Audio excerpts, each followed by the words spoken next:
Tetzaveh starts with the instruction to bring oil. It's what was taught earlier. But it starts off, it says, "You shall further instruct the Israelites to bring you clear oil of pressed olives for lighting and kindling the lamps regularly." There's nothing kind of new to that verse. Maybe it instructs us a little bit on what type of oil. It has to be extra pure. And how does that happen? I guess there are many ways to process oil. I don't know. But it is through the pressing of it compared to chopping or other methods that one might use. It is through the pressing and the pressure that is applied on the olives that the purity comes forth. I relate to that. That is the moment that we're in now. We are feeling the pressure being applied to us throughout the Jewish world. And I am confident that whatever comes out on the other end, we will be pure. We will be stronger. We will be united through this moment of pressure that we are feeling, and it will kindle the eternal flame of the Jewish people. Today's day 141. It is the 20th Shabbat for the hostages. I'm proud of the Bethel members that joined me last week in Israel. It was intense and exhausting and full of emotions. Let me be clear, I am not a war strategist or an expert on geopolitics. I did not learn that in rabbinical school. Others can speak with more authority in the room right now about those topics than I can. And there probably should be some more humility across the board about what you might be an expert in and what you are not an expert in. So this talk is also incomplete, as I'm still digesting everything that we heard and experienced, and I am confident at the end of this talk, I would have probably said something a little bit differently or added something a little bit more or edited myself a little bit more. But it doesn't matter. There were three goals for this trip.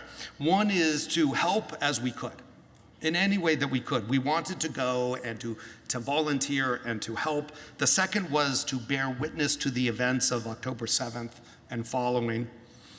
And the third was to extend a chizuk to as many Israelis as possible, so that they would be reminded on a personal and direct basis that they are not alone as the world continues to try to isolate Israel.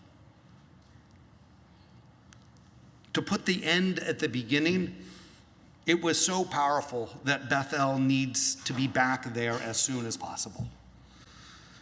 Email me if you are interested in going for this another intense short Israel solidarity mission sometime at the beginning of May. To be there for Yom HaAtzmaut would be incredible. But I don't know, we're juggling calendars and things like that. I haven't even talked to my clergy colleagues about this. But if you want to go, let me know as we develop this next plan for early May. The trip felt important for us and for the projects we worked on and for the Israelis that we encountered. My first takeaway is that there are totally different conversations taking place in Israel and in the United States. And I'm not judging which is more right. Actually, I think that they're simultaneously each vital, but they're completely different conversations. Generally, the US press is telling the story of the war through the humanitarian impact on Gazans. That is the primary story that leads every news story. And to be clear, it is bad. Basic humanity provides me with the same concerns as everyone else about famine and disease and these concerns. The US conversation is largely missing the facts of how Hamas diverts aid away from the population and for its fighters, why the US conversation doesn't highlight some of UNRWA and personnel and spaces being complicit with the fight against Israel. I don't know why the journalists here can't seem to understand how the pieces come together. The story here in the States and being brought before the ICC and other places, the International Criminal Court and other places, is intentional genocide of the Palestinian people. I cannot be more clear. The charge of genocide against Israel is offensive and wrong. I have spoken about this at other times, but nothing I saw or people I talked to changed my belief that both, one, war is bad. Right? War is bad, even if it is necessary. And the second is that Israeli sons and daughters in Gaza are determined to fight Hamas and their supporters without animus for the Palestinian people broadly. Their goal is not against the Palestinian people, but it is to fight against the enemies of Israel. It's a complicated story. And in the US, it is far easier to only blame Israel rather than understanding the many, many factors that are involved in this. I always say that if this was as easy as the press presents and that TikTok shows us, it would have been solved long ago. Right? The world's greatest minds and thinkers have been trying to solve this for decades. They have been thinking about this. And it remains likely far more complicated than social media presents itself. So again, to have the humility that there is not an easy answer. And in Israel, the primary focus is on the hostages. Every intersection has posters about the hostages, the Hatufim. Buildings are draped in messages related to the war. Biachad Netzach, together we will win or succeed.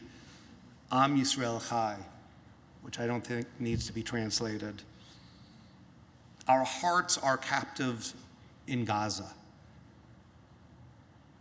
And we won't stop until everyone comes back, is another slogan. While in Israel there is a vibrant debate about the goals of the war and if they both can be achieved, returning the hostages and at what cost, and defeating Hamas and at what cost. It is a national trauma lived each day. Can both of these goals be met? Again, war is bad for all people involved. That is why the aspirations of peace remains our hope and our prayer, even if it is not achievable today. But there are different types of conversations happening here and there in the US and in Israel. So the trip was heart-filling and heartbreaking. It was heart-filling the times that we were tangibly helping, that we were actually doing something. We were helping with Israeli society. We were picking oranges and lemons at Moshav Shokedah near Kibbutz Be'eri and Alumim near the Gaza border in that area. We were doing it, our group, alongside of Israelis that are just going south for the day to help, leaving Jerusalem or Tel Aviv or wherever they are and going south just to help out. Maybe a few oranges were eaten on the side. They were the best you've ever had. And I learned, you may not know this, that lemon trees have thorns. Just to warn you, should we go pick more lemons. Or working at a warehouse near Petah Tikva, where Hamachal HaMerkazi, which coordinates, collects, and distributes all types of goods that are being donated from around the world. That we were sorting boots that day, which had been donated. So by size and color, and then they will be sent out. So it was heart-filling to feel that we were making a contribution, and so much of the trip also was heartbreaking. We visited the newest grave at Har Herzl, or at least the newest grave of the day we went. Noam Haba, 21 years old, from Jerusalem. He was a staff sergeant with the paratrooper brigade, and he was killed on February 15th, on Thursday, and we were at his grave on Monday. It was heartbreaking when we went to Kibbutz Nirim.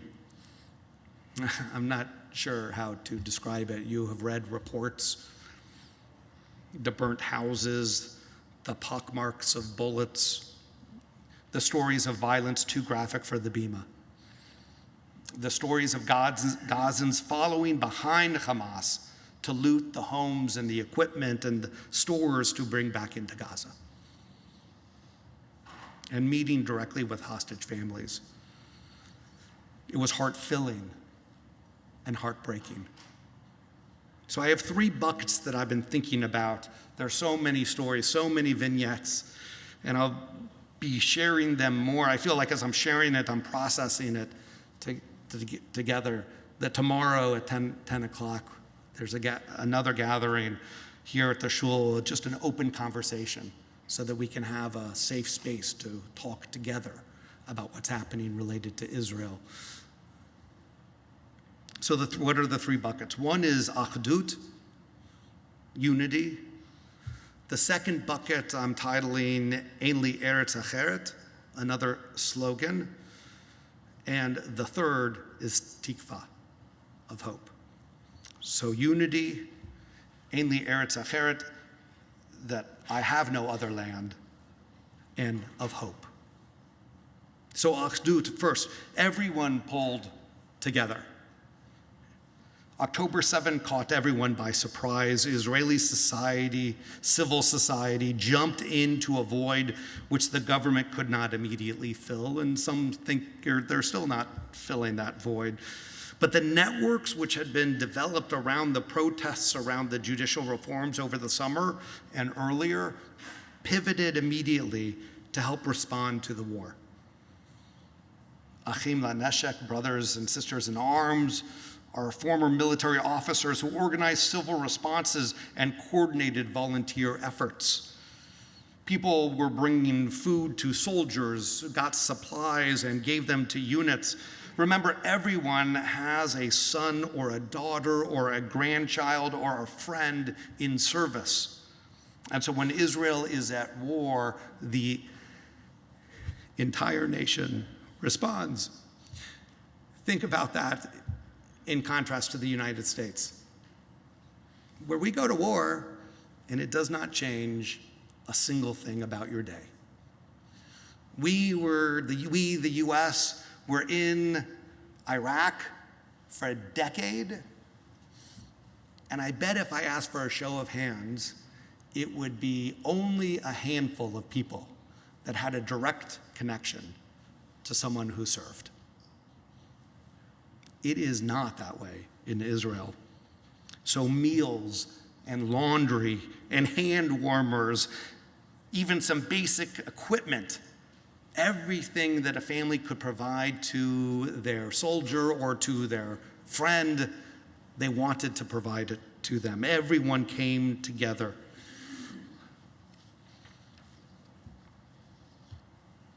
But the fractures are showing. The political fractures are showing in Israeli society now. They're determined to win, not determined to know what winning means, but already there's the early resonance of political fractures and what will happen after the war, not only in Gaza, but also with the government that is in place now. The second bucket, Ein li Eretz Acheret, this is a statement. It's a statement that people around the world don't understand. Israel is there. Full stop. There is no other country for the Jewish people. There are Jews in other countries, but there is no other country for the Jewish people, Ein li Eretz Acheret. That a lot of the conversation around colonialism comes from a place of tremendous privilege rather than addressing the issues of these people. The state of Israel was formed out of the historical circumstances of just as every other country. And while future generations may pass judgment on the past, it does not get to relitigate the past. But current decisions must be made with the awareness of past circumstances. Oklahoma should not dissolve itself because of what the United States did to the Native Americans.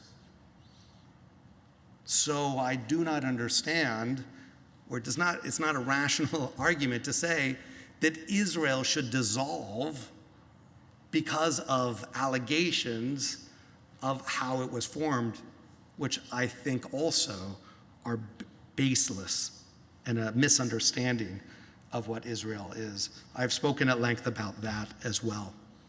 Right? Israel is not an outpost of an outside people. It is not an extension of the Ottomans. It is not an extension of the British. It is not an extension of another country that is colonizing Israel. Israel is there organically. But current decisions must be made, as I said, with an awareness to the people around. Israel is a vibrant country. It is not going anywhere. From the woman in the full hijab working at the 7-Eleven in Tel Aviv that I walked by, the street signs or the signs in the hospital we visited in Hebrew and English and Arabic are there because Israel is not only for Jews. It knows that it is a mixed society that also has its own internal problems, just as America has. There are politicians who think otherwise, but they need to be marginalized. Or the 6th century synagogue that we happen to have lunch nearby makes it impossible to say that Jews are also not indigenous and equal to others, with our history that is there. It's interesting to recall, as I was sitting at the site of the 6th century synagogue, thinking about it, and then thinking about, well, Muhammad's revelation wasn't until the 7th century, so we have to have a different conversation. And that conversation is not what's taking place here in America. Also, Muhammad's revelation was a few hundred miles away from there as well, further east.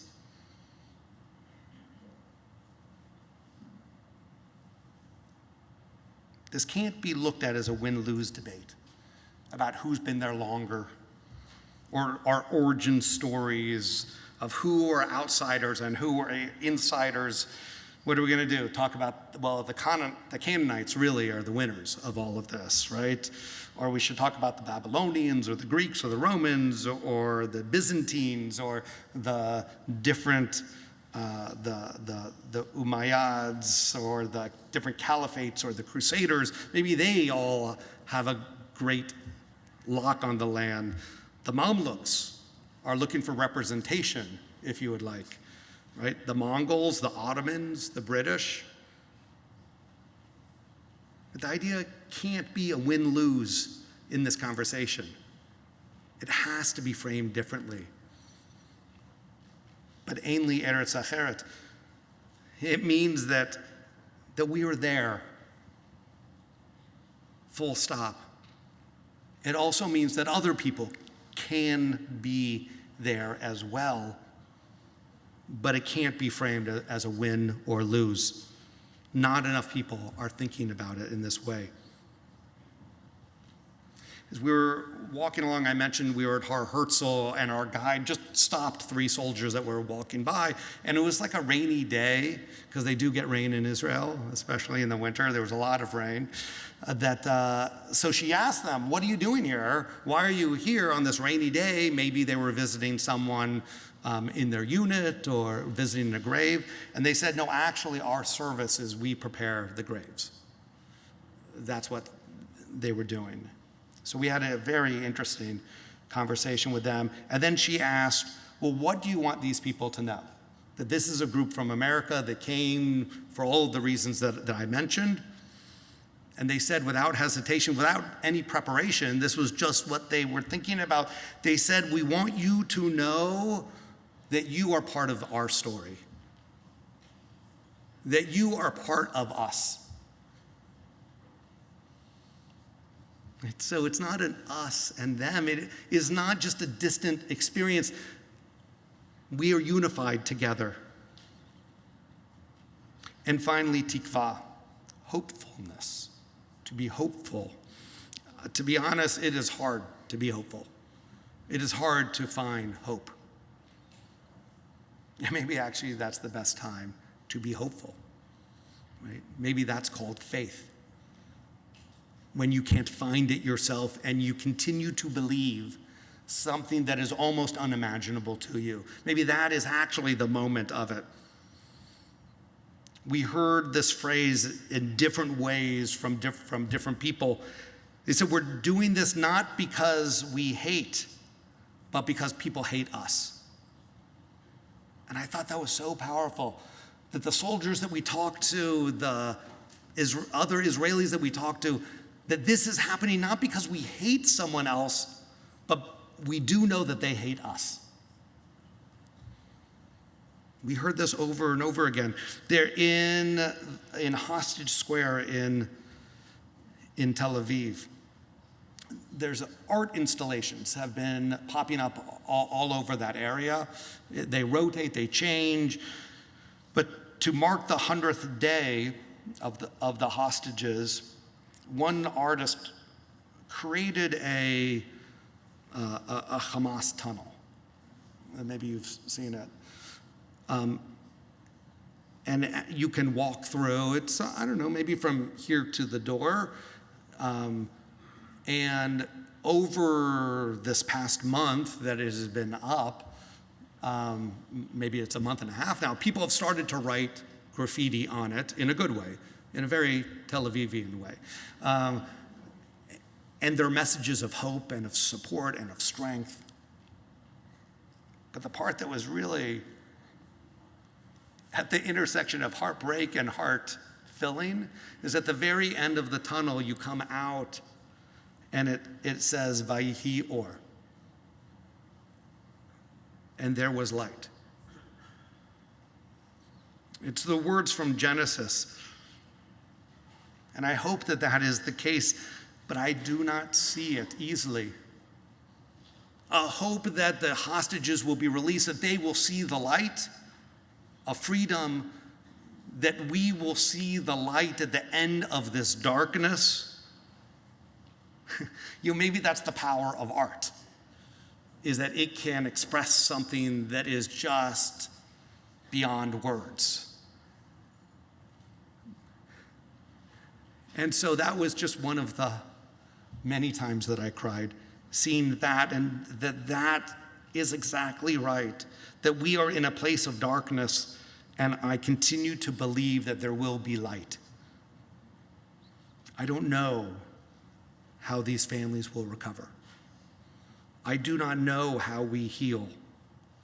I do not know how we will cross the divides between Jews and Arabs, but I believe that somehow we will. We have to. Vayihi Or.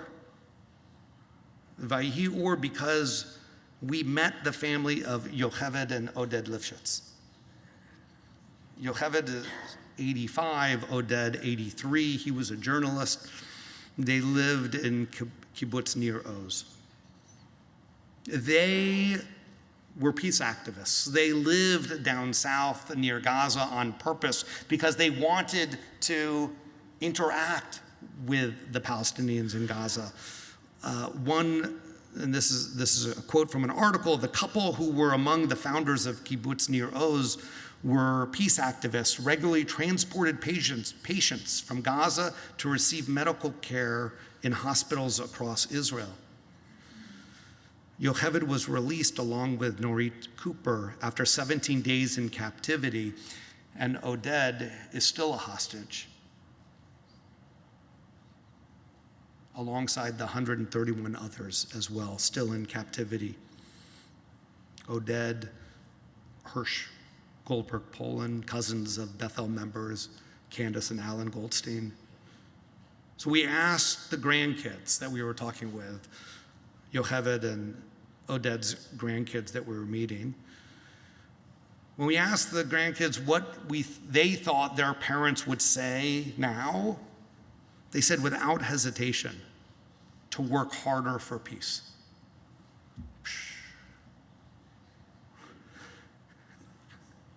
How is that possible?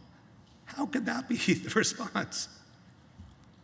It is not the only response. I want to leave space and to be clear that there are people that are filled with rage.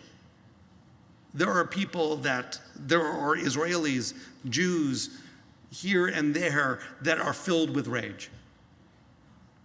But to hear the grandkids, the grandfather's still a captive, even as their grandmother was released, to work for peace even harder. Wow. Achdut, ein li eretz acheret, and tikva. I'm starting to organize another trip for May. And this situation will be different, and I hope the hostages are long home by then. But as I say, when we stand with Israel, we have to stand in Israel. We are part of Israel's story yet to be written. We are part of the Jewish people's story yet to be made. With all of the emotions and all of the complexities, with our hearts being filled and our hearts being broken, this is our story. Am Yisrael Chai. Shabbat Shalom.